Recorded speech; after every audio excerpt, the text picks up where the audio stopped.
নারায়ণগঞ্জের elite venture global লিমিটেডের health awareness business opportunity ও celebration programme অনুষ্ঠিত। নারায়ণগঞ্জ প্রতিনিধি ২৬ ডিসেম্বর ২০২৫ বাদ মাগরিব নারায়ণগঞ্জ জেলা শিল্পকলা একাডেমি মিলনায়তনে এলিট ভেঞ্চার গ্লোবাল লিমিটেডের উদ্যোগে হেলথ অ্যাওয়ারনেস বিজনেস অপরচুনিটি ও সেলিব্রেশন প্রোগ্রাম অনুষ্ঠিত হয়েছে। পবিত্র কোরআন তেলাওয়াতের মাধ্যমে অনুষ্ঠানের সূচনা হয়। কোরআন তেলাওয়াত করেন হাফেজে কোরআন হাফেজ মোহাম্মদ হাবিবুল্লাহ। অনুষ্ঠানের প্রথম সেশনে হেলথ অ্যাওয়ারনেস প্রোগ্রাম পরিচালনা করেন পুষ্টিবিদ পাপনুল হাসান ভূঁইয়া। তিনি সুস্থ জীবনযাপন, সুষম খাদ্যাভ্যাস ও সচেতনতার গুরুত্ব তুলে ধরেন। দ্বিতীয় সেশনে বিজনেস অপরচুনিটি বিষয়ক আলোচনা উপস্থাপন করেন এলিট ভেঞ্চার গ্লোবাল লিমিটেডের head of marketing Enamul Haque Bhuiyan. তিনি কোম্পানির ব্যবসায়িক কার্যক্রম, সম্ভাবনা ও উদ্যোক্তার উন্নয়নের বিভিন্ন দিক তুলে ধরেন।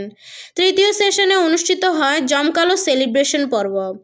এই সময় ৬ জন এক্সিকিউটিভ মোহাম্মদ মুক্তার হোসেন, মোহাম্মদ সালমান, মোহাম্মদ বিল্লাল হোসেন, মোহাম্মদ সোহাগ মিয়া, মোহাম্মদ ওমর ফারুক ও রোকসানা আক্তার এবং ৩ জন সিনিয়র এক্সিকিউটিভ মোহাম্মদ পারভেজ হোসেন, মোহাম্মদ আব্দুল খালেক ও শারমিন আক্তারের সম্মাননা ও সেলিব্রেশনের মাধ্যমে স্বীকৃতি প্রদান করা হয়। অনুষ্ঠানে প্রধান অতিথি হিসেবে উপস্থিত ছিলেন কোম্পানির ভাইস চেয়ারম্যান আলহাজ ডক্টর মোহাম্মদ রহমতুল্লাহ। প্রধান বক্তা ছিলেন কোম্পানির ম্যানেজিং ডিরেক্টর আলহাজ রহমত মাওলানা মোহাম্মদ বরকতুল্লাহ। বিশেষ অতিথি হিসেবে উপস্থিত ছিলেন বন্দর উপজেলা প্রেস ক্লাবের সভাপতি জনাব জি.কে. রাসেল এবং এলিট ভেঞ্চার গ্লোবাল লিমিটেডের উপদেষ্টা মোহাম্মদ কামাল হোসেন।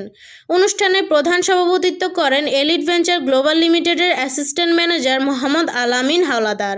অনুষ্ঠান সঞ্চালনা করেন কোম্পানির ম্যানেজার রফিকুল ইসলাম। উল্লেখ্য, অনুষ্ঠানটির সার্বিক আয়োজনে ব্যবস্থাপনায় ছিলেন উইটেন অ্যাসোসিয়েটসের নারায়ণগঞ্জ ইউনিট।